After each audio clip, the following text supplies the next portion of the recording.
હસતા રમતા અને ગીતો ગાતા આ માસૂમ બાળકો અનાથ છે, જેને સ્વમાનભેર આશરો આપ્યો છે ભારતીય સૈન્યમાં ફરજ બજાવતા છોટાઉદેપુર જિલ્લાના કવાંટ તાલુકાના નવાલજા ગામના વિજય રાઠવાએ.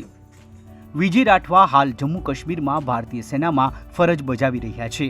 આ ફરજ ઉપરાંત તેઓ 115 જેટલા અનાથ બાળકોના જીવન ઘડતર અને આશ્રયદાતાની પણ ફરજ બજાવી રહ્યા છે.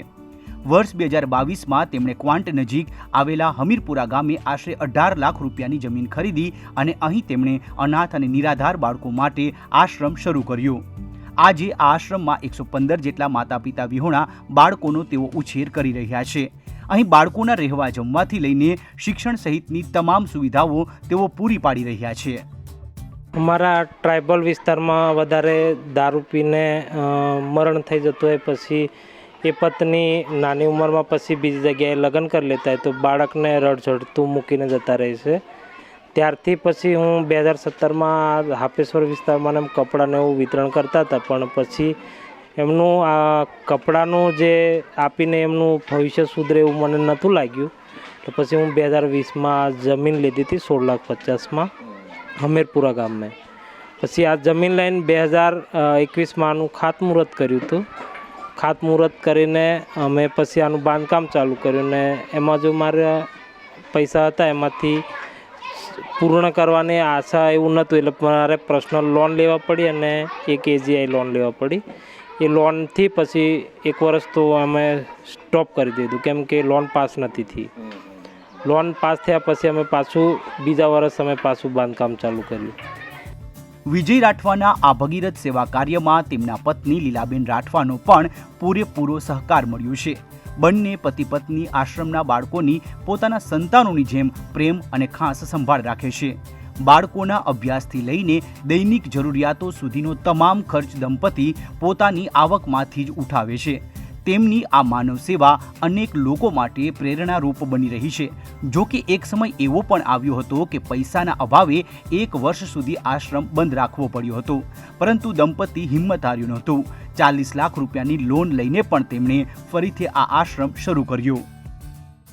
બહુ ખુશી, મુશ્કેલીઓ તો આવે છે બહુ બધી, પણ કે આવા બાળકોને મને મોકો મળ્યો છે તો એવી મુશ્કેલીને અમે કંઈ ભૂલી જઈએ કે ભગવાનની કૃપાથી કંઈ ને કંઈ મેનેજ થઈ જાય ને અમે એ મુશ્કેલીને પાર કરીને આવા બાળકોને અમે પગ પર ઊભા કરવા છે એવી ઈચ્છાથી અમે કરીએ છીએ આગળ મહેનત. બેન, સવારે નાસ્તો જમવા એ લોકોનું એટલું તમે કાળજી રાખી રહ્યા, હું જોઈ રહ્યો છું. બાળકો પણ ખૂબ ખુશ છે. કેટલી કાળજી રાખી રહ્યા છે? ફૂલ. સવારે એમને ચા નાસ્તો આપીએ, સ્કૂલ જતાં પહેલાં જમવાનું અમારે રેડી હોય 9:30, પછી સાંજે 5:30 આવે, પછી સાંજનું જમવાનું હોય. એમને નાહવા ધોવાના સાબા કપ શેમ્પૂ હર વસ્તુ અમે બાળક પાસે કોઈ 1 રૂપિયાનો ખર્ચ નથી અમે લેતા. બધું અમે એમને પૂરું પાડીએ છીએ, બધી દેખરેખ રાખીએ છીએ બાળકોને. 4 વર્ષમાં કોઈ સમસ્યાનો સામનો કરવો પડ્યો એવો કોઈ બનાવ બન્યો? હા, બનાવ તો બન્યો, કેમ કે એમના પગારમાંથી અમે બધા સ્ટાફને ચૂકવીએ, લાઇટ બિલ ભરીએ, ગાડી ડીઝલ, પછી શાકભાજીનું, બાળકો બીમાર પડે એમને લઈ જવાનું, ગેસ સિલિન્ડર લાવવાના. તકલીફ તો પડી. એમ કોઈક વાર મહિનો પૂરો થતાં એ બહુ તકલીફ પડે તો કોઈક જોડે માંગીને મેનેજ કરીએ છીએ. મારી સેલેરીમાંથી ચલાવવું એટલે તકલીફ તો બહુ આવે છે, કેમ કે પર્સનલ લોન ચાલે છે, પ્લસ સ્ટાફને પગાર આપવાનો ને એમનું જમવાનું તો દાતાશ્રીઓવાળા મળી રહે છે. એમનું સામગ્રી નાહવા ધોવાના નોટ, પેન્સિલ, બેગ કે એમને જીવન જરૂરિયાત વસ્તુ બધું દાતાશ્રીઓ દ્વારા મળી રહે. પણ એનો જો આશ્રમનો મેન્ટેનન્સ ખર્ચો છે 50,000નો છે પર મંથનો.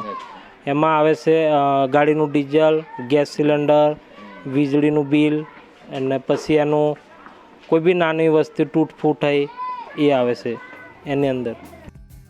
આજના મોંઘવારીના સમયમાં પોતાના બાળકોનું પાલન પોષણ કરવું પણ ઘણા મધ્યમ અને ગરીબ પરિવારો માટે અઘરું બની રહ્યું છે. ત્યારે પારકા બાળકોની સાર સંભાળ અને શિક્ષણનું બીડું ઉપાડનાર આ દંપતીનું આ સેવા કાર્ય ખરેખર સરાહનીય છે. જિલ્લાના નવાલજા ગામનું જે હમીરપુરા ગામે એક અનાથાશ્રમ ઊભું કરીને 115 બાળકોની સેવા કરી રહ્યું છે એવું એક દંપતી છે. 4 વર્ષના સમયગાળા દરમિયાન અનેક યાતનાઓ, અનેક મુશ્કેલીઓ સહન કરીને પણ અનાથ બાળકોની સેવા કરી રહ્યા છે.